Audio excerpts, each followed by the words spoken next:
Vem ligeiro, corre pra sala, a partida já foi dada e o jogo já começou. O atacante entrou na área e o juiz já apitou. Isso daqui vale replay porque é puro talento. Na voz vulgo 50, sejam todos bem-vindos no Na Real, sem impedimento. Na Real, sem impedimento. Na Real, sem impedimento.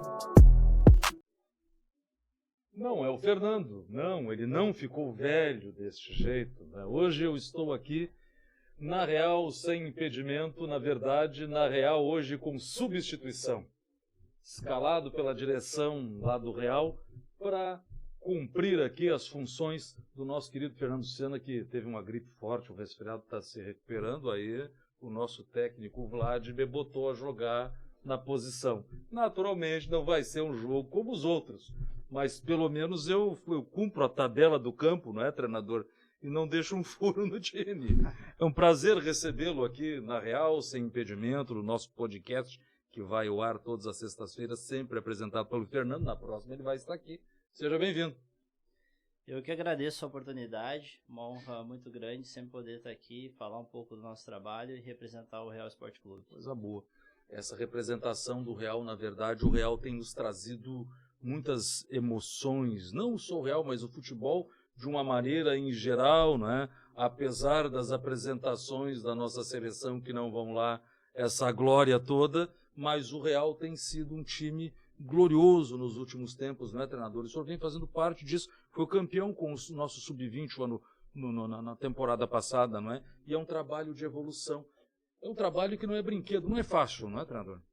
Realmente, eu acho que o desenvolvimento de um clube de futebol ele não é fácil, né? Demanda de muito trabalho, muita dedicação, envolve um trabalho aí de muitas mãos, muitas pessoas têm que se envolver, né? Tem que trabalhar com muita responsabilidade, tem que ter muitos critérios, até porque a gente não tem uma margem de erro muito grande, a gente trabalha dentro de um processo muito cauteloso, mas que tem que ser muito eficaz para ter êxito, né, dentro do processo. E graças a Deus, Deus vem nos abençoando, né? A gente colocou algumas metas para esse ano e a gente vem atingindo elas dia a dia e a gente foi, né, abençoado aí, podemos dizer, com a conquista de um título importante, né, a nível estadual, que vai trazer muitas coisas positivas aí para a decorrência do trabalho, né? A gente tem ouvido e visto muitas histórias e presenciado tantas outras, né? De projetos de futebol, seja com muito dinheiro, ou às vezes com nem tanto dinheiro, ou às vezes não é, com esforços feitos para manter a operação, mas às vezes a gente vê times milionários que o negócio lá não funciona, seja no profissional, seja no sub-20, até nas categorias de base. Qual é a receita boa para um time dar certo? Naturalmente, quem escreve a receita é a diretoria, mas quem cozinha o produto é o treinador na beira do campo. E aí? Eu costumo dizer que esse trabalho é um trabalho, na verdade, multidisciplinar, né? Eu acho que o futebol, num contexto geral, ele é muito amplo. Se a gente for falar de futebol, ele é muito amplo. Se a gente vai falar de equipes, de clubes, de divisões, de objetivos, de metas, né? Eu acho que o que a gente tentou fazer aqui do Real e vem dando certo é que nós estamos colocando metas e objetivos claros que são capazes de ser alcançados, viabilizando o que a gente tem de recurso, as nossas estruturas, o pessoal que a gente tem para trabalhar, e a partir disso a gente conseguir desenvolver com o apoio dos nossos atletas, né? E aí entra também a questão da captação, da gente entender característica, perfil de atleta, também não abrir mão de um DNA, de uma diretriz de trabalho, né, que seja consistente dentro da nossa realidade. E eu acho que é por isso talvez que a gente consiga em alguns momentos atingir esses objetivos, né, dentro da nossa realidade. Eu acho que todo clube passa por isso. Eu estou agora em clubes de maior expressão, que às vezes tem um suporte financeiro maior, mas não consegue atingir, certamente dentro de uma situação lá de logística, de idealização de projeto, eles não conseguiram. Em algum momento alguma coisa falhou, alguma coisa não chegou dentro das condições que eles imaginavam, Mas aqui no Real a gente tem trabalhado dessa forma, né? A gente tem colocado algumas ideias no início da temporada, colocamos algumas metas. A nossa ideia esse ano era jogar o Gauchão A1, né? Aí a federação veio com uma novidade, que haveria um Gauchão A2 e que ia ter uma avaliação de ranking. A gente não estava com o ranking no momento para disputar A1. E a gente colocou dentro de uma reunião, pautamos a possibilidade de jogar um A2, entendemos essa competição e aí nós não medimos esforços. Foi um trabalho que realmente gerou dedicação de todo o clube, né? Todo o departamento de staff, desde a cozinha, tudo. A gente tentou controlar e administrar tudo, a reparte de recuperação dos atletas, a logística para poder chegar bem nos jogos. Então essas questões dentro dessa realidade, dentro daquelas metas, como eu acabei de citar anteriormente, plausíveis, com os pés no chão, passo a passo, foi que abrilhantaram essa campanha e nos trouxe até esse momento com muito pés no chão, mas de certa forma sólido para terminar a temporada, né? Mudou o perfil do atleta e do treinador, né? Eu já vi o senhor em campo lá várias vezes com o sub-20 e algumas vezes já com o profissional. E a gente vê assim que a atitude é outra. Eu já vi, por exemplo, tem times às vezes que são, digamos que mais veementes, né? Já são, né? Ou batem bastante, fazem muita falta, ou o atleta reclama mais com o juiz, ou quando termina o jogo fica lá reclamando, ou quer ir lá xingar o colega de partida. E eu vejo que o Real tem uma outra levada, né? O nosso Real vai de uma outra forma. Eu vi um jogo, por exemplo, que o jogo estava nervoso, acabou o jogo, o oponente foi para o vestiário e vocês se reúnem lá no campo e ficam conversando. Isso é uma doutrina pós-jogo já para dizer para eles, olha, vencemos porque estava bom, olha, não deu para vencer hoje, mas o trabalho foi bom, estamos evoluindo, para baixar os ânimos e botar eles num estado controlável? Eu acho que é muito importante, né, dentro de um contexto competitivo, que o clube em si ele trabalha para o futebol. E o futebol ele tem que trabalhar dentro de um universo de planejamento. Embora o futebol, por ser um esporte imprevisível, tudo que é possível prever, a gente tem que estar à frente. Então, sempre que a gente vai para um jogo, inicia um ciclo. Esse ciclo do jogo começa na semana que antecede o jogo, ou na preparação que antecede a competição.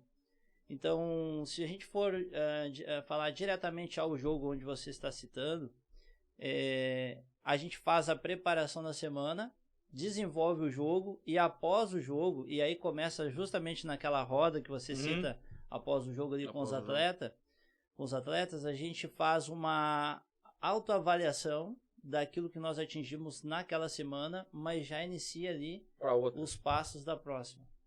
E eu acho que isso é muito importante, porque se a gente for trabalhar só dentro de um ambiente de emoção no futebol, a gente pode se precipitar em algumas avaliações. Daqui a pouco deixa de ser futebol e acaba acontecendo as coisas que acontecem. Exatamente. Guerra, né? Daqui a pouco a gente, com um gesto ali dentro, a gente pode trazer um torcedor para um ambiente meio desagradável, sem entendimento, porque a gente quer o torcedor nos apoiando.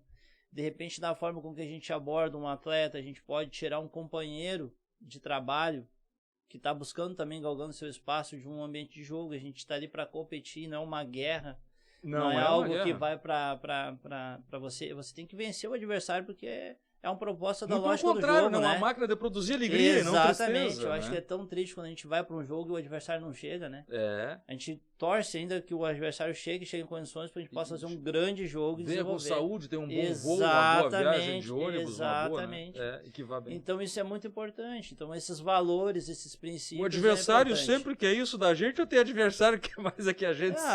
Como eu falo, sempre, né? O futebol é muito amplo, né? Então tem várias formas das pessoas analisarem essa situação. Eu sempre preferi ter um jogo de nível, um jogo de qualidade e de uma forma competitiva. Eu acho que competir tem que haver princípios.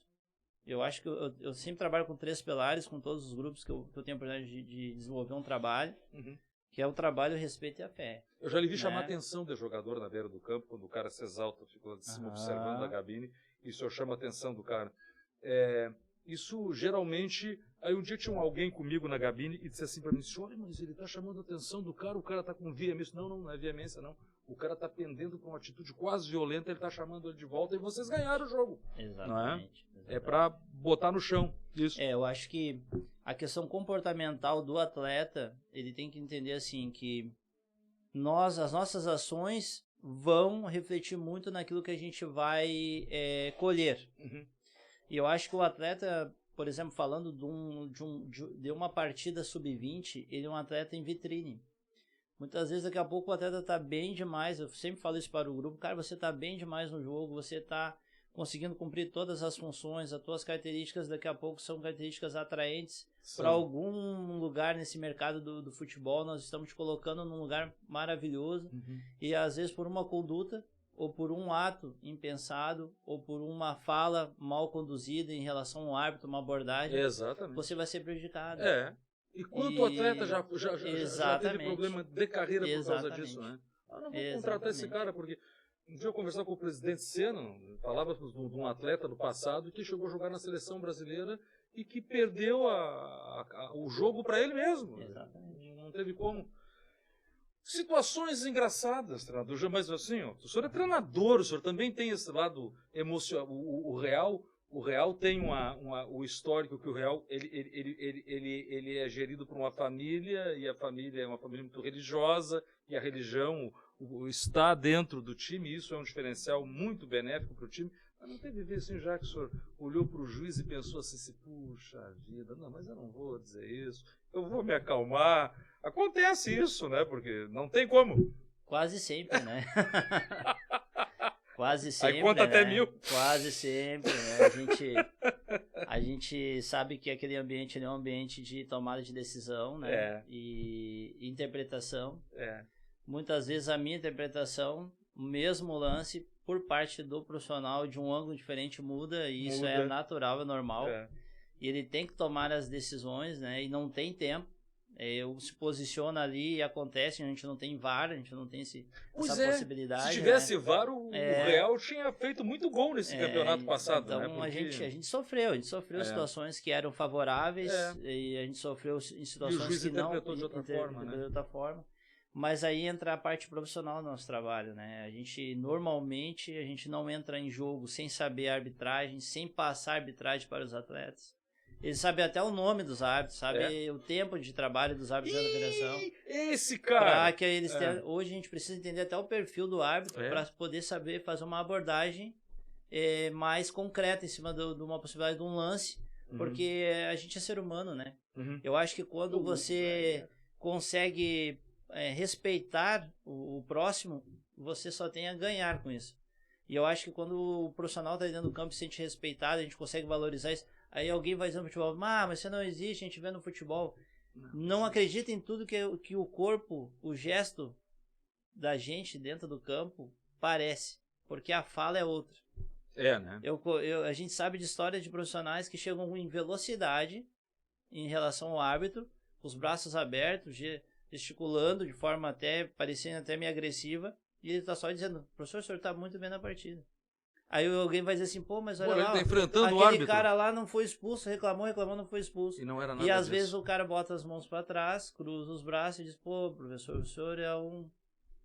O senhor tem que ir para aquele lugar, né? Então acontece, né? Acontece muito do árbitro, às vezes, errar e depois da partida dizer assim, olha, vocês me desculpem, mas eu... Acontece. Né? Acontece. Eu não vi aquilo, fui ver na televisão depois e... Acontece. Inclusive, assim, uma das classes que eu tenho uma consideração muito grande dentro do esporte, porque todas elas exigem muita responsabilidade, né? Mas a arbitragem realmente é muito complexa no Brasil, porque ela não é profissional, né? Não é? Ela acaba não sendo profissional, porque eles fazem outras funções além de apitar, né? Então não são profissionais que vivem só do apito, né? Devia, né? Então assim, todo o cuidado que o atleta de alto rendimento tem, clínico, médico, de recuperação, de tratamento, muitas vezes o árbitro não tem esse tempo, né? Ele tem uma grade de jogos, ele tem uma escala, ele cumpre essa escala, daqui a pouco ele mora no Rio e faz um jogo em São Paulo e faz um jogo em Minas. Quando você tá lá com o apito na boca, Exatamente. apitando, e daqui a pouco tá uma final do Nacional. Ele às vezes tem que se preparar, ele por si só tem que se preparar para poder passar nas avaliações das federações. Então não é uma coisa muito simples para o árbitro, né? E o futebol está muito rápido. O futebol está muito rápido, muito complexo, está cada vez mais intenso, está exigindo mais fisicamente dos atletas e do árbitro também, né? Jogador profissional, isso o Fernando não perguntaria, porque o Fernando é profissional, né? Eu posso, eu não sou. Jogador profissional tem medo de cara feia, de treinador? Caramba, o cara chega... Isso é uma coisa... às vezes o cara se intimida, o professor tá bravo comigo lá, olha lá. Tem isso. Eu acho que... Eu já vi jogador preocupado com um cara bravo de treinador. Eu acho que é possível. É? Eu acho que é possível, mas os dias de hoje vem mostrando que tá cada vez mais claro que o sucesso das equipes é quando esse entendimento de trabalho, de a gente entender a hierarquia do processo, qual a função do treinador, qual a função do jogador, até onde começa o espaço e termina do treinador e começa e termina do jogador, vem permitindo que essas relações elas fiquem cada vez mais sólidas. Porque isso é o que te permite tu chegar num momento de muito sanguíneo do jogo, você fazer uma abordagem de um atleta de forma mais amigável. Amigável, é meu amigo, ele é meu colega. Enérgica, Enérgica, mas mesmo assim porque amigável. ele entende. Ele entende, ele sabe que no dia a dia, quem é o cara que está do lado dele? É o treinador, e o jogador, né? Ele entende isso. É o treinador, né? Ele entende, Ele é o elo, né? E hoje em dia, porque também está tão intenso, a gente hoje demanda de grupo. Então, aquele jogador que muitas vezes estava ali chateado no banco, de suplente, que tinha dificuldade de ter uma minutagem, hoje ele entende que, cara, em algum momento vai precisar. Nós no Sub-20, precisamos do grupo inteiro. Tivemos momentos de jogadores pendurados, que tivemos que poupar jogadores entrar e realmente mostrar. Mas é uma coisa que você tem que fazer dia a dia, com clareza para eles, porque eu sempre digo assim, quando você ganha um atleta, aquele cara, ele... O senhor não é um treinador do já ganhou. Aliás, o treinador do já ganhou é um treinador perigoso. Na verdade, é o cara que já perdeu, né? Sim. Porque ele vai lá e expulsa o grupo. Não, essa aí tá morta a cobra, já ganhamos. Sim. Não vai ter erro. Não, sim. O senhor veio por etapas. Quando é que o senhor entendeu que vocês iam ganhar o campeonato, por isso vocês vão ser campeões? Eu acho a partir de que época ali? Porque vai uma época que o cara fala, agora nós vamos. Mas não dá para passar para eles, que eles relaxam, eles ficam... Não é? Sim. Agora deu, né? Eu acho que a gente teve o nosso campeonato, realmente a gente construiu a equipe campeã durante a competição. A gente não iniciou o projeto com essa afirmação.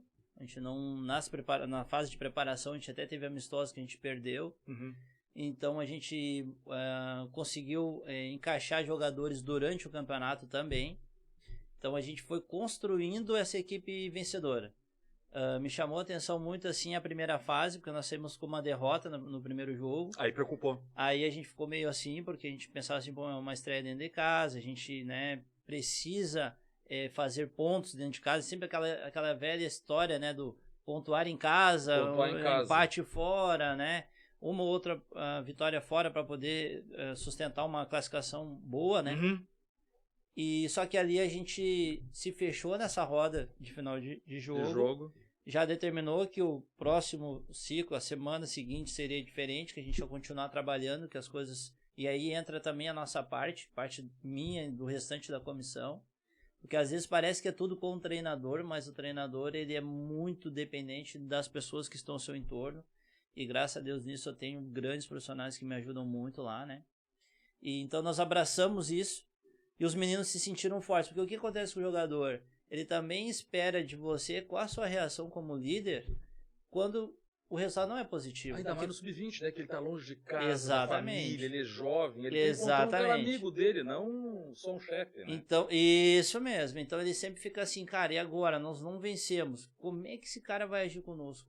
Que valor ele vai nos dar aqui nessa situação? Aí vai lá e conversa. E aí a gente vai lá, coloca para eles, né? Aquilo que estava dentro de um planejamento, aquilo que a gente viu dentro do jogo. E eu acho que sempre tem um lado bom em todas as coisas. E aí, a partir dali, a gente dá uma arrancada no jogo seguinte e a gente vem de 4 jogos com vitória. Ali já passou uma afirmação, digo, ó, nós estamos no campeonato. Só que aí vem um outro desafio. Quando você se encaixa numa parte da competição, ela muda, porque começa os jogos mata-mata, que é os jogos eliminatórios. Se eu perder, eu que perdi, é tô outro fora. campeonato. É outro campeonato. Aí nós temos uma derrota fora contra o Novo Horizonte, em Canoas, no estádio da Ubra, que a gente poderia ter saído ali com um empate, no mínimo, assim, pela condição como foi o jogo e pela nossa atuação, né, sua performance. Só que aí em casa a gente busca esse resultado, conseguimos a vitória, tivemos um jogador a menos durante uma boa parte do jogo, e aí a gente vai para os pênaltis. E aí ali nos pênaltis nós vencemos nos pênaltis. Foi uma vitória de 3-1 nos pênaltis. Ali, quando a gente voltou realmente pro vestiário, a gente se olhou e disse, cara, não é só o jogo do acesso, a gente vai brigar por conquista. Se nós mirarmos a conquista, nós vamos conseguir o acesso. Mas é terrível, né? Quando vai pro pênalti, aí não tem coração, não tem mais. Aí é um horror, né? Realmente. Parece, né, Claudinho, que pênalti é uma loteria, mas não é. Não é, né? O futebol hoje, a gente tem que entender que o futebol hoje é treino, é trabalho. A gente tem que ter entender o que a gente está competindo, as fases dessa competição e enfrentar ela. Para você ter uma ideia, nós treinamos pênalti a competição inteira. Até naquela fase que não tinha pênalti após o jogo, possibilidade de pênalti, a gente treinava para que o atleta chegasse naquela fase mais adaptado possível, né? Então acho que é muito mérito de trabalho, de treino. Hoje os goleiros também estão num nível muito avançado. A gente tem nosso treinador de goleiros na UPC também, que passa dados, tem a preocupação de fazer o que os meninos tenham aquele equilíbrio emocional, porque também passa por questões emocionais dentro de um momento de jogo. Eu não sei tecnicamente, mas o goleiro Paulo tem umas participações interessantes, né? Com certeza. Durante os jogos. Eu já vi ele jogar, né? E ele chamou o colega e vai pra lá, é isso, é por aqui e tal, e faz boas defesas. Eles agora, boa parte daquele time do Sub-20 foi pro profissional, treinador? A gente teve subiram 9 jogadores do elenco principal para a disputa da Série B do Gauchão.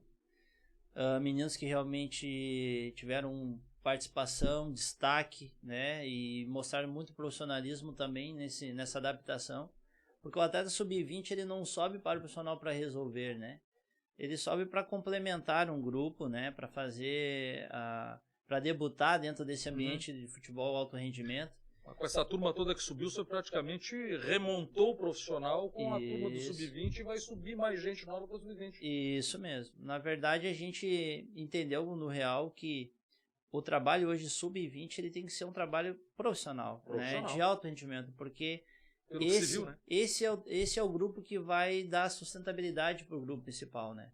A gente tem visto times vir jogar em Tramandaí com o Real. Olha, isso é uma maravilha, porque vem jogar aqui em Tramandaí. Teve até o Pelotas, o famoso e polêmico Pelotas. O Pelotas é brinquedo, tem uma torcida. Vocês falam, seu Pelotas, você brigou, os caras são apaixonados pelo Pelotas. Eles estiveram jogando aí. E uma coisa que eu notei no Pelotas, embora uma qualidade fantástica daquele time, é que os jogadores já têm uma idade bem maior, bem acentuada. É gente que já joga há bastante tempo. O que é melhor? É um time jovem, nem tão técnico, mas com mais resistência física, porque é natural que os meninos do Real vão correr mais do que um time que está há 2, 3 campeonatos aí, ou um time veterano.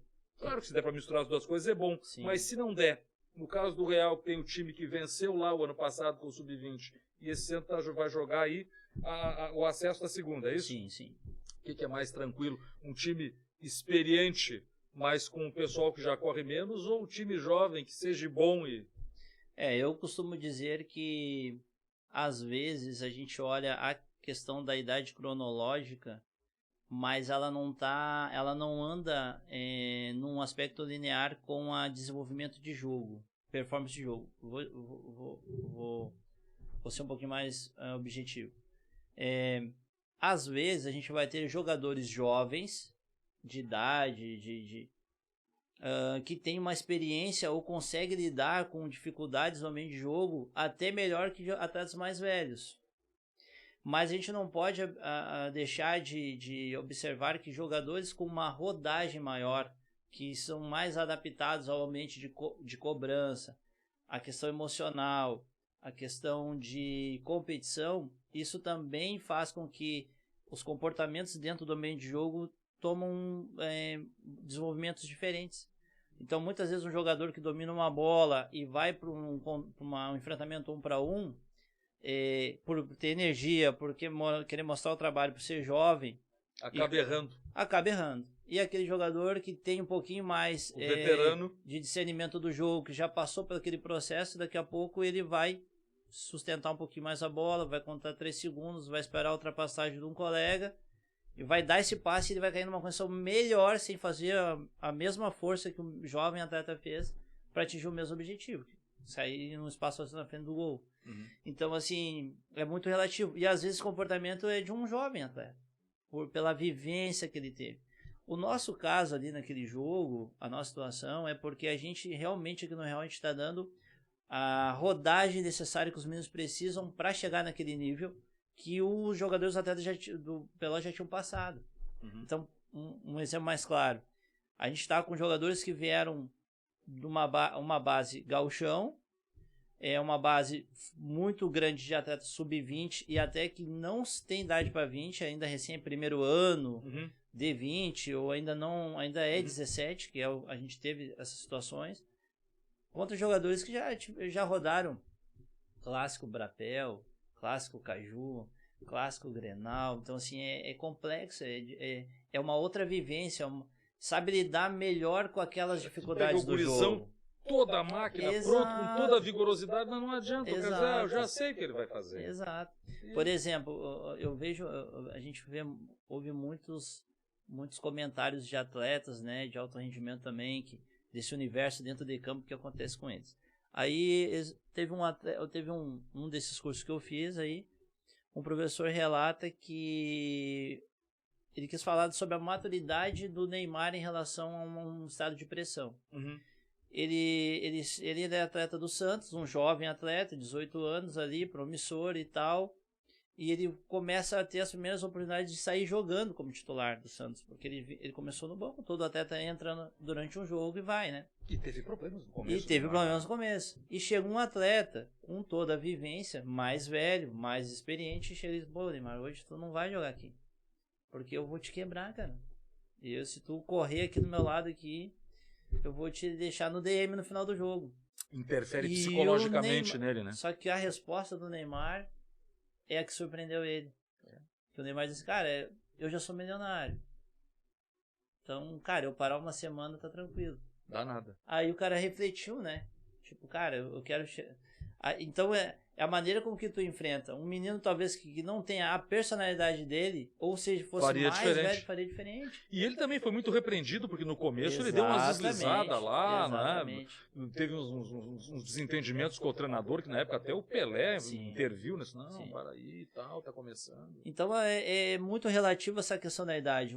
A gente fala de um atleta que nem o Neymar, que com 13 anos já tinha conquistado com o trabalho dele 1 milhão, né? É fantástico aquilo, né? Então, assim, é uma outra adaptação, uma outra memória futebolística, uma outra realidade de universo. Tem muito Neymar perdido, hein?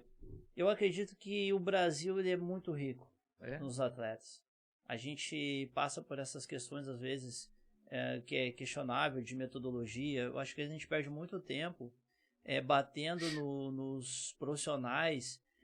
A gente discute no futebol metodologia, a gente discute no futebol termos, e eu acho que isso a gente está desviando uma atenção para algo que é muito maior, mais importante, que é a parte estrutural. A gente tentar entender se o menino que tem potencial, mas que não tem uma vida social, financeira que permita ele se inserir no futebol, se ele está tendo as condições. Se ele está tendo a oportunidade, se ele está sendo incentivado. Porque se você analisar, o primeiro contato de uma criança dentro de um ambiente coletivo era para ser a escola. E as escolas do Brasil hoje, em que estrutura que se encontra? Daqui a pouco eu vou ver a quadra, pois eu tenho 43 anos, eu entrei na escola com 6. Daqui a pouco eu vou ver a mesma quadra de quando eu iniciei há 30 anos atrás. Com certeza. Aquela quadra poliesportiva que tem a quadra de futsal, com basquete, com uma coisa, mas a bola que eu tenho para treinar que é a bola para tudo. A bola do futebol é do basquete, E aí ela não dura se for do basquete Então, assim, jogando futebol. Você daqui a pouco vai se questionar assim, cara, será que se o Neymar tivesse nascido no Japão, ele seria jogador de futebol? Será que se o Neymar tivesse nascido na Nova Zelândia, ele seria jogador de futebol? Porque daqui a pouco você... Ele ia ser engenheiro e não jogaria bola. Não jogaria bola, porque não ia descobrir o talento dele. Esse ambiente, não vamos nem dizer da pobreza, mas da dificuldade da maioria desses meninos, não é? A gente vê, por exemplo, né, nós temos grandes nomes aqui que muito nos orgulham, como o próprio Tinga, né, que era da Restinga, que a mãe era uma operária, trabalhadora, doméstica, e o Tinga vai jogar bola e muda a vida da mãe, da família, dele, da comunidade dele, não é? Sim. E é uma linda história. O Pelé também foi isso, o pai já era jogador, mas para o dinheiro que eles fizeram depois, né? E o próprio Neymar, né, o pai também jogador, e aí eu lhe pergunto, é mais fácil encontrar então um jogador, extraindo ele, a criança, dessas dificuldades sociais que ela passa muitas vezes. Aqui no Brasil está se fazendo o caminho contrário. Os americanos, o cara tem que estar estudando para jogar o futebol, o basquete americano. E aqui no Brasil, o futebol é que está proporcionando a escola para esses meninos muitas vezes. Olha, tu vai ter que estar na escola para te vir, nós vamos te ajudar com isso. Eu costumo dizer que culturalmente o Brasil, dentro do esporte, às vezes ele é até preconceituoso com quem estuda. É muito grave. Isso é muito grave. Às vezes você que vem de um processo acadêmico, que não passou pelo campo, vamos dizer assim, treinador. Pá, esse cara jogou em algum lugar, veio da onde? Esse cara jogou aonde? Não, esse cara não jogou. Esse cara passou um processo acadêmico, estudou, então assim, ó, ele não conhece do futebol. Às vezes, o fato de você ter estudado para estar nesse meio, às vezes existe algumas barreiras. Não é que te impeçam de chegar, porque a gente tem personagens que não passaram dentro desse ambiente de futebol alto rendimento, como jogador, como atleta. Até passaram, mas não tiveram um histórico de, cara que, Libertadores, Copa do Mundo, mas teve nesse ambiente, conhece o vestiário, e é importante, nós não estamos nesse lugar para falar que não, é fundamental. Acho que tu viver o futebol, quanto mais tempo dentro do futebol, melhor, até para te transmitir conhecimento, experiência para jovens e até atletas de alto rendimento, é bom. Mas a gente às vezes tem essa coisa mais fechada por não permitir esse espaço para alguém que venha de um ambiente acadêmico. E o atleta, ele também passa por isso. Porque, por exemplo... Se ele vier do ambiente acadêmico, já fica meio... Esses dias eu tive uma situação com um atleta que estava proferindo alguns palavrões durante o treino. E aí eu questionei aquilo. Eu parei durante o treino, assim, 10 segundos e disse, cara, esse aqui é um ambiente de treino, nós temos 1h30. Para você estar aqui, você teve que ir à escola, você teve que ter um horário para acordar, alguém pensou no seu café da manhã, no seu almoço, pensou no material que você está vestindo para treinar, pensou no transporte para te levar para o treino, alguém pensou no treino que tu tá fazendo, na estrutura que nós estamos queimando a mufa lá para o dia de amanhã. Agora você tem 1h30 para produzir, para identificar algo que vai fazer você melhorar como atleta, para você desenvolver como ser humano, atleta, profissional e pessoa, e você vai passar aqui 1 hora proferindo palavrões, gritando, xingando, esculhambando a energia do ambiente. Então assim, cara, daqui a pouco... Aí ele fala uma coisa assim, mas isso aqui é futebol. Então assim, não, o futebol não é isso. Um dia não foi? O futebol não é isso. O futebol, ele é uma ferramenta, um instrumento de formação de pessoas. Mas já se disse muito palavrão no futebol, né, treinador? Eu já vi, por exemplo, em estádios grandes, a gente trabalhando no rádio, o cara ia lá e dizia coisas impublicáveis para o juiz, né? Inclusive a mãe do juiz, coitada, santa já. Sim. Mas eu defendo... É anormal isso. Mas, Claudinha, eu defendo uma ideia de que hoje no futebol existe várias câmeras, existe microfone à beira do campo, e o futebol hoje é um cenário que comercialmente ele é muito produtivo. Marcas, empresas, e hoje as crianças, quem é que vai fomentar o futebol e o esporte no futuro? São as crianças jovens também. E eles querem acompanhar. Então, quando tu leva uma criança que diz assim, pai, eu não quero ir no jogo porque é muito palavrão, a gente começa a se preocupar com um problema social, que é a educação o jogador do tal tá país. xingando o jogador tal. Antigamente, para você ver um jogo, você tinha que ficar o tempo inteiro em pé gritando para assistir o jogo de futebol. É verdade. Hoje a gente tá vendo as pessoas se sentam para assistir. E o calor do jogo tá ali igual. Tá ali. Se você vibra com o gol, você não precisa dar avalanche, você não precisa, né, estourar o foguete pro cara entrar dentro de campo. Você não não tá precisa... ouvindo o campo, tá com o celular aqui que tem o tal do áudio, aquele sendo Exatamente. captado lá, o cara bota o fone e ouve. Exatamente. Tá lá no estádio, mas Então- ele ouve que os caras estão Então a questão não é o futebol, a questão é uma questão comportamento dentro do comportamental e aquilo que a gente está desenvolvendo como sociedade. Então modificou. Isso Isso, foi se modificando. isso. Até porque o futebol está cada vez mais restrito a grupos sociais, né? Porque se você vê antes, eu com 10 reais assistia um jogo. Lá atrás, no passado, né? Isso tem. Tinha ambientes no estádio que o pessoal poderia pagar A famosa geral. Isso, o estádio mais verdade. acessível, né? Lá em cima. Hoje já tem um Não. plano de sócio, hoje você já não compra mais o ingresso na bilheteria, hoje você já de forma online, você já agenda seus jogos, então mudou, né? O que justifica, por exemplo, o treinador Vladimir, o Real foi comunicado que o Vladimir vai ter que não foi nada.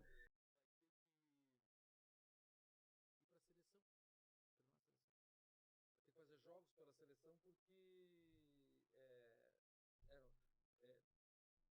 enfim, tem vaga lá. E aí chega lá com todos aqueles recursos, com tudo que tem a CBF, o que não deve ser, coisa que assim que a gente que está longe nem imagina, mas eles têm recurso para tudo, né? Eles passam a roupa do treinador, só não veste o cara, né? Mas tem tudo, são recursos ilimitados para a comissão técnica e os caras vão lá, já tomaram o 7-0 no passado, perde o jogo, mas é do futebol perder, né? Mas assim, tá vendo que os caras não estão entregando? Por que isso, treinador? Não, o senhor que é treinador também não chega a dar uma certa aflição com o colega que está lá? O que tá fazendo? Que isso? Que isso? Será que não é oportunidade para o cara que não vai valorizar a oportunidade? É muito complexo você falar de uma situação dentro de um cenário que você não tem uma profundidade maior. É uma pressão terrível. Né? O futebol, por exemplo, assim, se a gente for falar do contexto 7-1 naquela Copa, a gente vai chegar num ambiente que a cobrança era exagerada, era demais, porque a gente estava no país, né, a gente estava sediando a Copa, o país sede, a gente estava sediando. O trabalho do treinador não foi um trabalho que iniciou desde a origem, né? Desde as eliminatórias, houve uma troca de comando, né? Se eu não me engano, a gente teve Mano Menezes naquele processo antes. Duas filosofias completamente diferentes. Exatamente. O Luiz Felipe Scolari, que é um profissional incrível, exatamente. Né? Um homem vitorioso, né? Nós enfrentamos um país com um histórico muito positivo dentro de Copas do Mundo, porque nós não perdemos 7-1 para um país que era coadjuvante, ele sempre foi protagonista dentro de Copas. Uhum. A gente começa a entender a Alemanha dentro do contexto do ciclo de preparação para a Copa, que eles já vêm fazendo dentro do país, futebol dentro da escola, dentro das suas colônias, desenvolvendo a parte de estudo, de performance. Muito dinheiro para tudo isso. Muito dinheiro para tudo isso. Então, assim, nós não...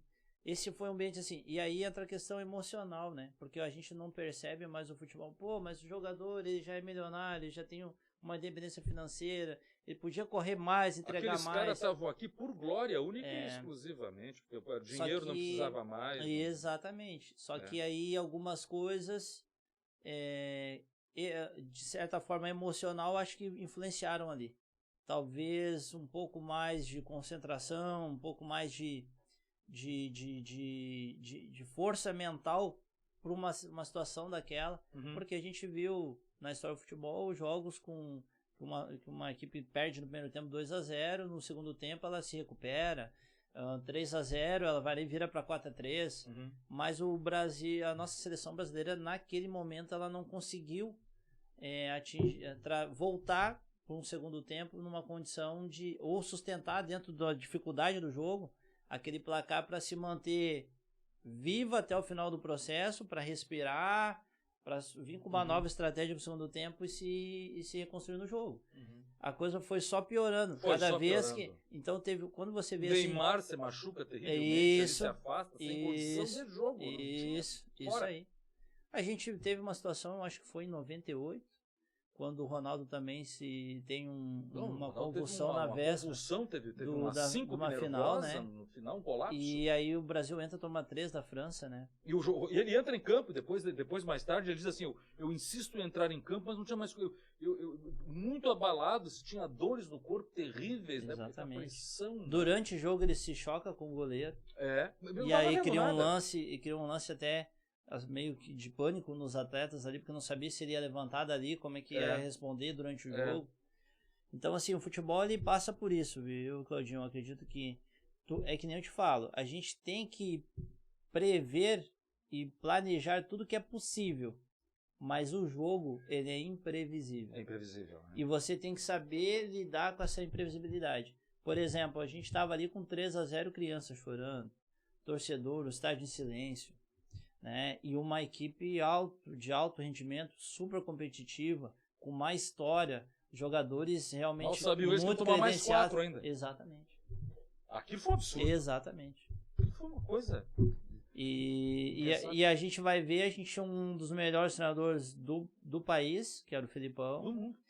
Do mundo. Serviço ali naquele tempo. Do mundo, né? Incontestável, né? Um Grêmio cara, futebol porto-alegrense, que o diga o que ele fez aí, né? Um profissional que não tem o que a gente falar, né? Não tem o que contestar do trabalho, da carreira, da seriedade do Luiz Felipe Scolari. Eu acho que quando tomou o 5º gol, já não acreditava que eu como um treinador, professor, treinador, que busco hoje todos os dias conquistar um espaço dentro desse mercado, eu tenho que ter o Luiz Felipe como alguém que a gente tem que inspiração, né? Como inspiração, com muito respeito. Alguém assim que a gente tem que admirar muito, porque fez muito pelo nosso futebol. Muito. Mas o futebol tem dessas coisas, Tem dessas loucuras. Naquele momento é um momento terrível por várias questões, né? A gente teve recentemente agora o São Paulo, campeão da Copa do Brasil, e vai fazer um jogo contra o Palmeiras e leva assim uma semana depois, né? 10 dias depois de uma conquista. Então o futebol é um universo assim... O que é mais fácil?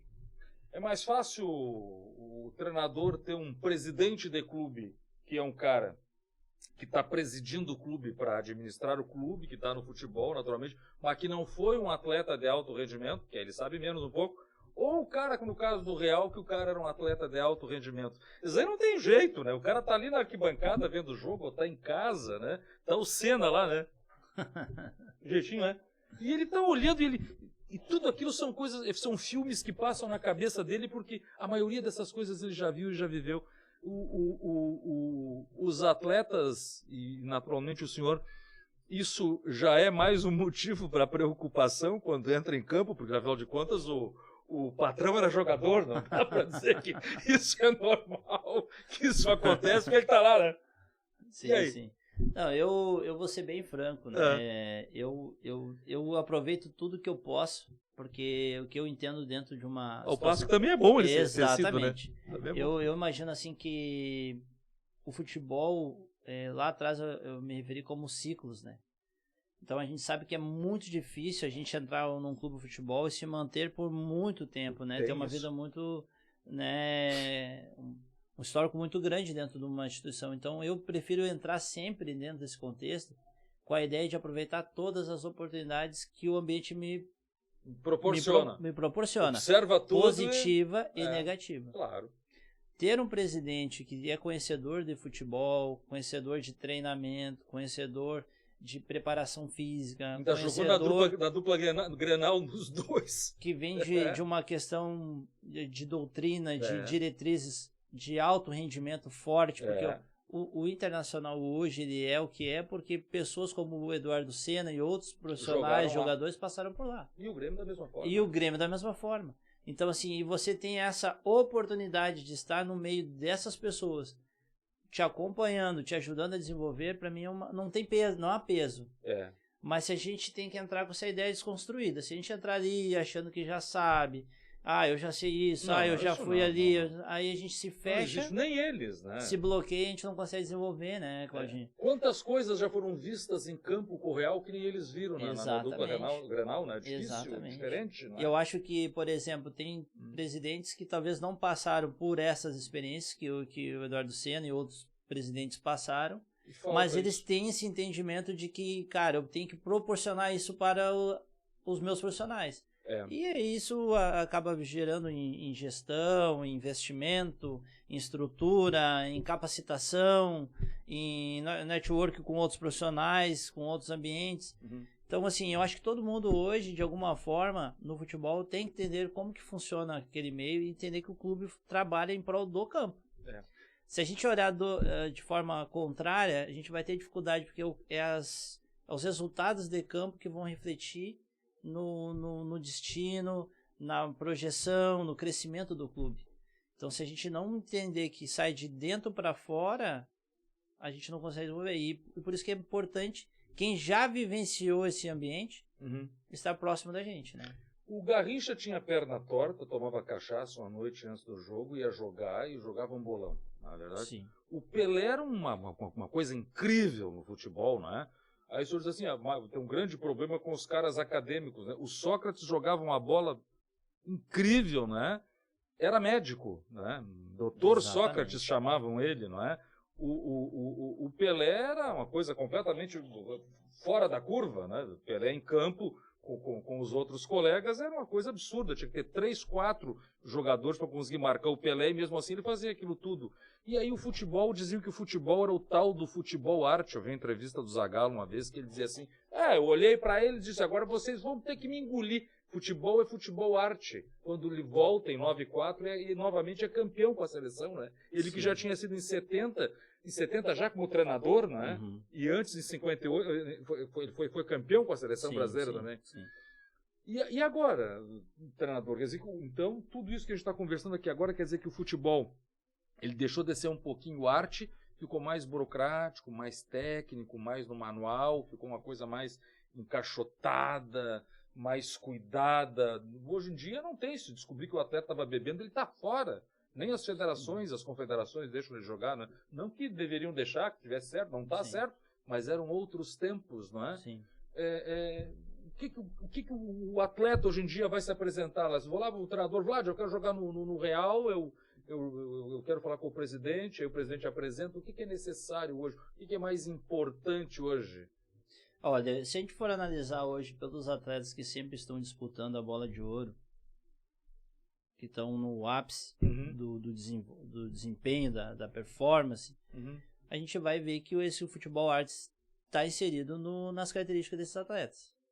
De certa forma, eles têm a capacidade criativa, de habilidade, de resolução de problemas, de tomar decisão diferente da grande maioria. Evoluiu isso, Por isso, né? que eles se destacam. Antigamente nós dizíamos que o atleta, a gente aqui é Brasil, é campeão, a gente está à frente dos outros países porque a gente tem mais habilidade, os caras não têm, os caras são duros, os caras são isso. Mudou? Mudou. Os japoneses hoje jogam com qualidade. Mas o Real tem um jogador japonês que é o Ayato, que joga bem, né? Exatamente. Então, assim, o que eu acredito, assim, no futebol não mudou nesse aspecto. Ainda nós temos os jogadores talentosos, o futebol ainda é futebol arte. Ainda tem aquele cara que faz bonitão. Exatamente, claro. Nós temos ainda os jogadores com jogadas de efeito, com bons domínios, com habilidades, com características infinitas. A gente tem múltiplas inteligências, todos nós seres humanos, então o que talvez você tenha facilidade de fazer, eu não saiba fazer, ou outros sabem fazer algo a mais, né? O futebol tem Ele continua. continua. São aquele monte, são 11 em campo, quer dizer, então, no rádio, na televisão, o senhor como treinador, né, tem a sua comissão técnica lá, mas ali não, eles conseguem botar tudo que sabem para todo mundo fazer junto. Isso aí. Isso é legal. Então, assim, essas coisas que tinha lá no tempo do Pelé e do Garrincha, ela existe ainda aqui, em termos de características, em termos de possibilidade de fazer com a bola durante o jogo. O que mudou, que eu vejo, assim, que às vezes as pessoas batem naquele nível, assim, moderno e antigo, antigo e moderno. Eu não vejo dessa forma, eu vejo assim, a evolução que o futebol nos proporcionou em termos de regra, em termos de intensidade de jogo, em termos de espaço. Ah, mas como o espaço, se o campo é o mesmo? O campo é o mesmo, mas o espaço de jogo ele foi reduzido. Pela forma de jogar, pelo sistema técnico, pelo sistema tático, pelas características e funções dos jogadores, por exemplo. Dependendo do sistema, a função e a característica do jogador muda na mesma posição. Então isso gera nele comportamento. Quem está no seu entorno em outras posições. Se gera comportamento, gera uma atitude, gera uma tomada de decisão, gera um gesto técnico diferente, uma ação diferente. Aí como isso mudou, é natural que a forma de jogar, por exemplo, aquele jogador que dominava a bola lá da área, pedalava, no 1 para 1, hoje, quando ele pedala a primeira, ele é 1 para 1. Quando ele pedala a segunda, ele é 2 para 1. Aí a ação de quem tá para 2 para 1 é diferente de quem agia no passado, porque ele não precisava ir para 2 ali. Ele sustentava, tinha mais espaço no jogo. Você tinha mais tempo para pensar com a bola. Hoje não se pensa tanto tempo com a bola. Ficou mais rápido? O jogo se tornou mais rápido. Aí por isso que eu digo, porque a gente tem que olhar do campo para as coisas de fora. Se botasse eles em campo hoje, em condições físicas para jogar com a gurizada que está aí, eles já sentiriam muitas diferenças, já não fariam tanto o que faziam, né? Eu acho que talvez eles não deixariam de fazer. Eu acho que eles só não teriam que facilidade em fazer. Acho que eles só teriam que fazer em ritmos diferentes. Eles fariam. Eles fariam. Eu acho que os nossos grandes craques passaram. Inclusive nós passamos por um aqui que teve aqui no podcast, né? Paulo César Capejani. Faria com a maior maestria. Só que talvez ele teria uma adaptação a um ritmo diferente da prática. E tava tudo certo. Carpegiani, Figueiredo, Escurinho, Cláudio Tafarel, goleiro, o Darley, que hoje está na política, né? Esses caras. Exatamente. Isso é um tipo de jogador que é fora da curva, esses caras, né? Cada um da sua maneira. Claudinho, eu acho um crime quando as pessoas se referem assim, porque naquela época dava, agora não dá. Dá. Faria. Mas ele ia fazer dentro do que era de uma forma diferente. Com as regras de hoje. Com as regras de hoje, com a intensidade de hoje, com o espaço que ele teria hoje. Talvez faria até melhor. Tem jogador do passado que não jogaria bola hoje. Exatamente. Porque talvez... tinha uma característica mais agressiva. Hoje o jogador é muito mais... talvez tenha uma estrutura de cuidados maior que a deles. Eu vi o Romário jogando, hoje era uma coisa impressionante, totalmente diferente, não faz tanto tempo assim. Hoje o investimento para recuperar um atleta, para levar um atleta para uma viagem, para hospedar um atleta, está cada vez melhor.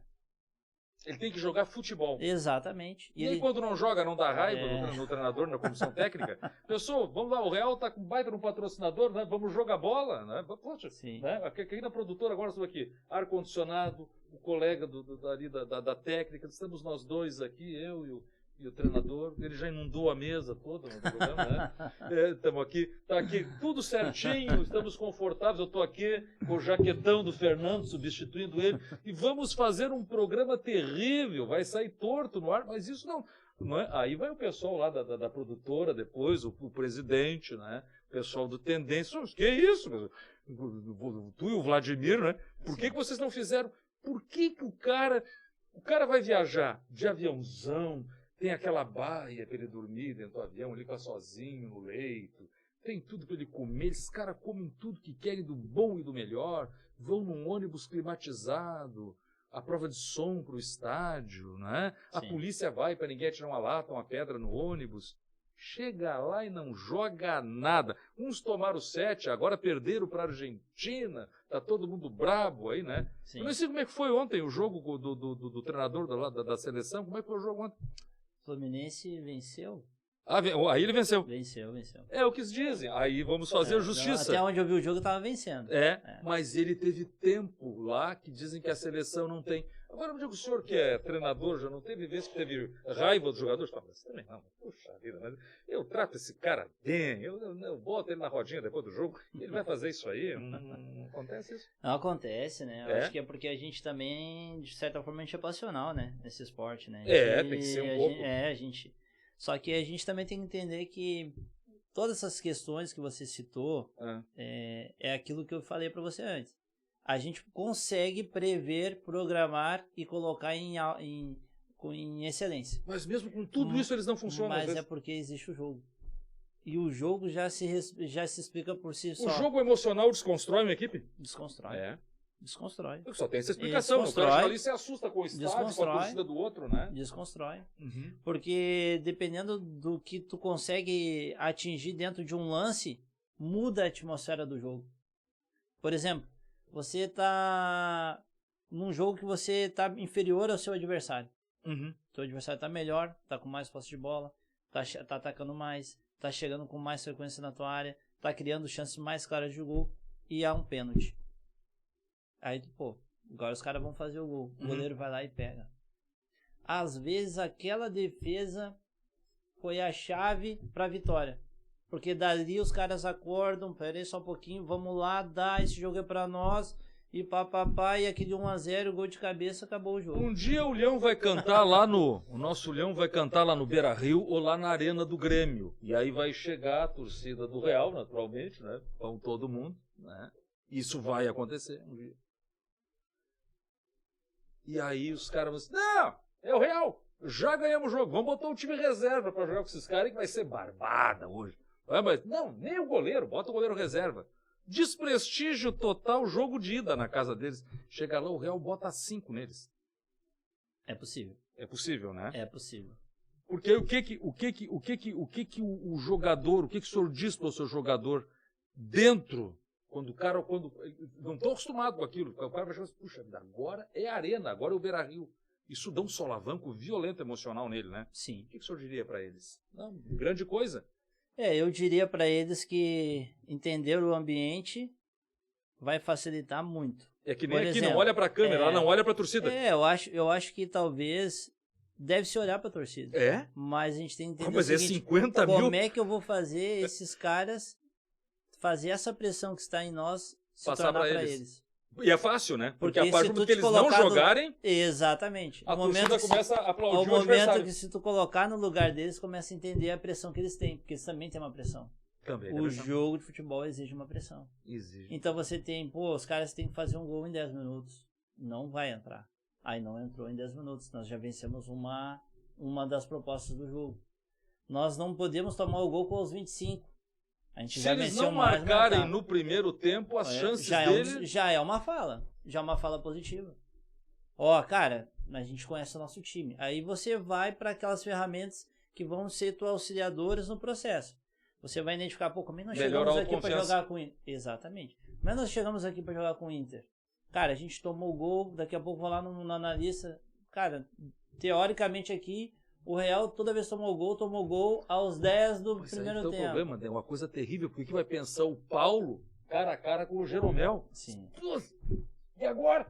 Entendeu? Sabe? É um negócio emocional. Ele vai fazer o trabalho dele. Sim. Mas o emocional do cara tá batendo nele. Sim. Agora, a partir do momento que o Jeromel erra o primeiro gol no Paulo, sim, o Paulo perde completamente o respeito por ele no campo da agressividade. Mas tem uma situação, Claudinho, que a gente às vezes não percebe no futebol, que a gente só se depara quando está naquela ocasião. Para quem está de fora, a analisar esse enfrentamento Paulo e Jeromel é algo até surreal, porque o Jeromel já é o Jeromel, ele é o campeão Libertadores, o Paulo é um menino 20. Tá começando agora, tá aqui.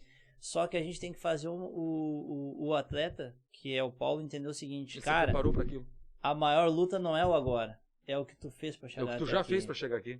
Lembra que nós ganhamos o Sub-20, lá era a guerra. No momento que você tá aqui enfrentando ele, você já está de igual para igual. O jogo mesmo. O que nos separa, a diferença nossa é os 90 minutos. O que nós vamos produzir 90 minutos. Sem falar que se ele ataca o Jeromel, isso para ele... Você tem que fazer o atleta acreditar no potencial que ele tem, independente de onde ele estiver. É só mais uma perna chutando contra ele. Tem que acreditar.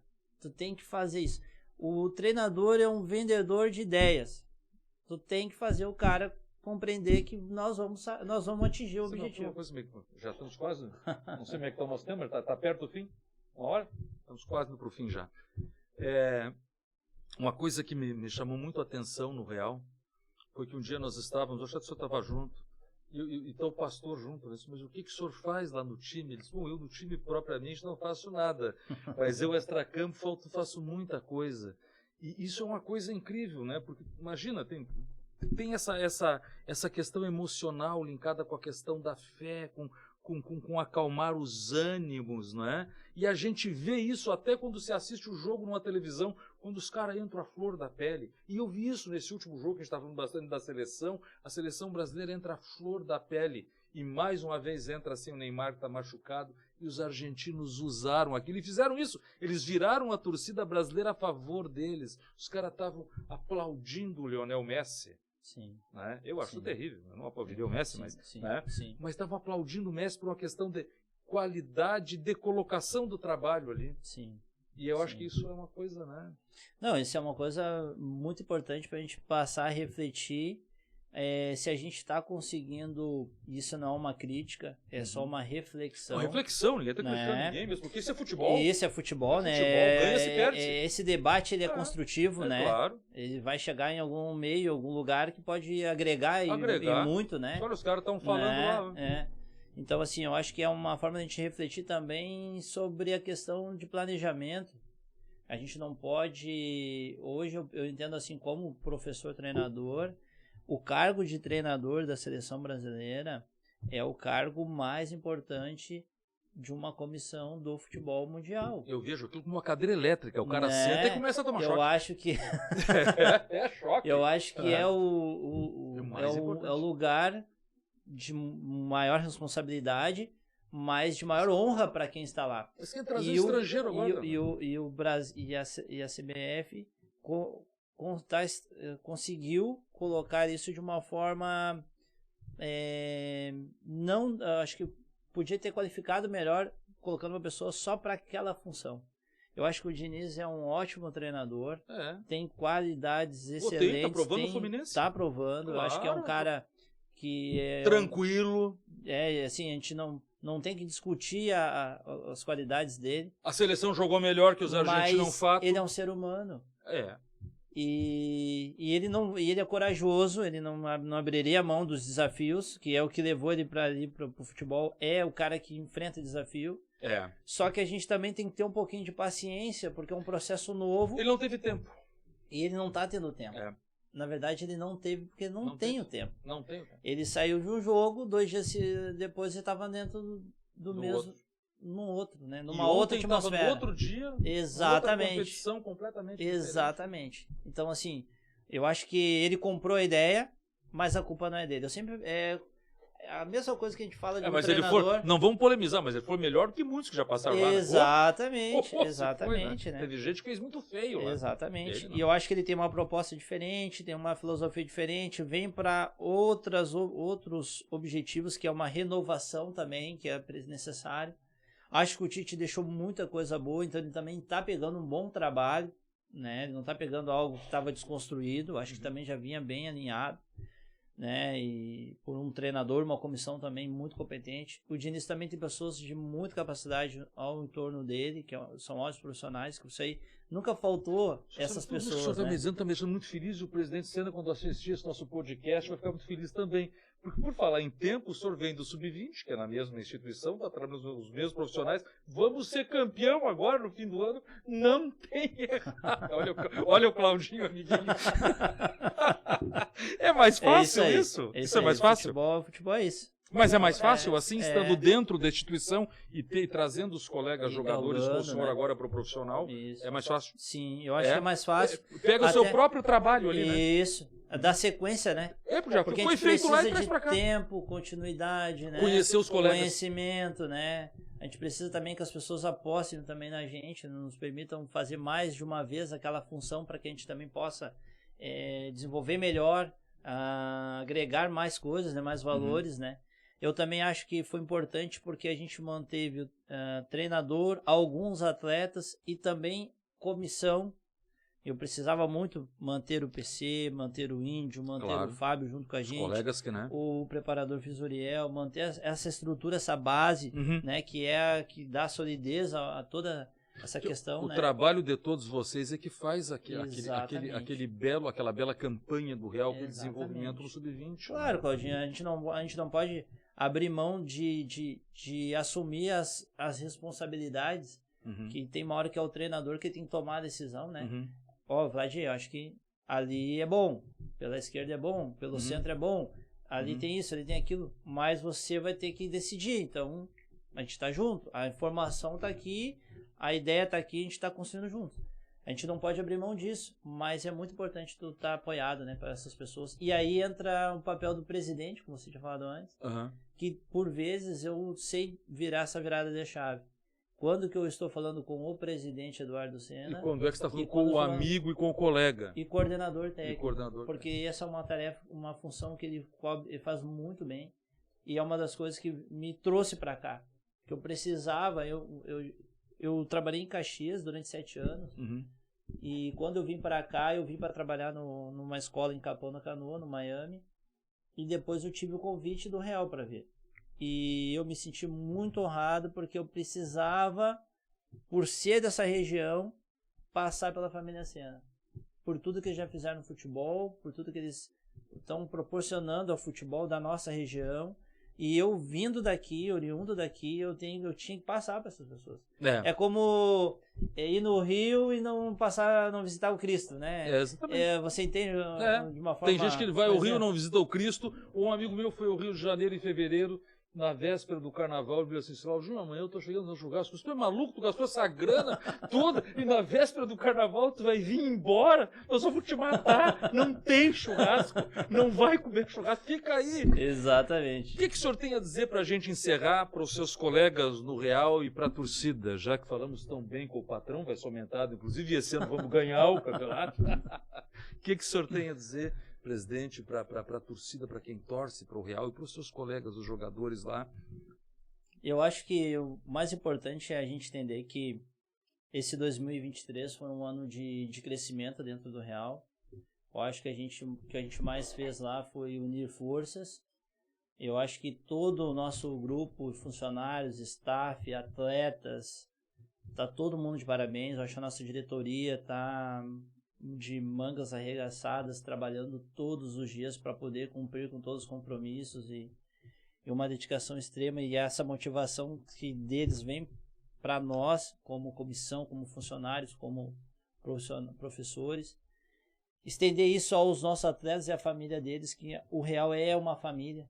A gente precisa do atleta, mas o atleta bem espiritualmente, bem mentalmente, bem dentro do grupo familiar. Então é um lugar que a gente consegue orar todos os dias, que a gente consegue trazer não a questão de religiosidade, mas a questão de caráter, formar caráter, né? Formar pessoas, né? Cidadãos. E eu acho que o apelo que eu faria hoje seria a nossa comunidade, amigos, simpatizantes, torcedores e principalmente empresários locais, pessoas que pudessem comprar essa ideia, porque o Real é um clube que, assim como o Grêmio, como o Inter, como o São Paulo, o Flamengo, precisa de investimento, precisa de investidor. Vive de resultados e de financiamento. Porque a gente precisa disso para poder ter munição, para ter suporte, para poder desenvolver esse trabalho. Porque a proposta, a ideia é maravilhosa, é um lugar que eu me sinto muito à vontade. Agradeço muito a Deus pela oportunidade de estar aqui, estar na minha cidade, estar trabalhando, né? Dentro desse clube. Fazer aquilo que gosta. Fazer aquilo que eu gosto. No lugar da gente e ser pago para isso e ter a satisfação de fazer. Exatamente. Então acho que é muito importante e eu não poderia deixar de encerrar dessa forma. Então tá. Este foi o Vlad, o treinador agora do Real, ele que fez aquela campanha belíssima no Sub-20 no ano que passou e agora está como profissional, e por tudo que nós conversamos hoje aqui, que diz o presidente que não tem erro, né? Esse ano nós vamos ser campeão, não vai ter jeito, né? Ou vamos chegar muito perto, e vamos, porque é uma organização extraordinária. O Fernando, que não esteve hoje aqui no Real, na Real sem impedimento, mas hoje foi sem impedimento com substituição, né? O treinador me convocou, né? Acharam que era para jogar, mas como os senhores podem ver, para o futebol aí seria ele acusado de homicídio depois também, né? Não tem condição. Eu queria dizer aos senhores e às senhoras que estiveram até agora nos assistindo, e é uma honra, né, me despedindo também, porque aqui estou só de passagem, como já disse, que venha mostrar a sua marca aqui, né, no Real Sem Impedimento, né, e que, né, nos chame no WhatsApp 51993089221, ou ainda aqui na SA no 98500998, e faça parte dos nossos anunciantes. Aqui nesta tela, a sua marca, o seu produto vai figurar e você vai ajudar com que nós possamos trazer cada vez mais pessoas como esta pessoa incrível que é o treinador Vladimir, que está aqui comigo hoje e que nos contou tantas coisas boas e tantas coisas do futebol para todos nós, elucidou. Até a próxima, na semana que vem, já com meu querido amigo Fernando Sena, aqui sentado nesta cadeira que lhe pertence. Um beijo. Até a próxima. Vem ligeiro, corre pra sala, a partida já foi dada e o jogo já começou. O atacante entrou na área e o juiz já apitou. Isso daqui vale replay porque é puro talento. Na voz vulgo 50, sejam todos bem-vindos no Na Real Sem Impedimento. Na Real Sem Impedimento. Na Real Sem Impedimento.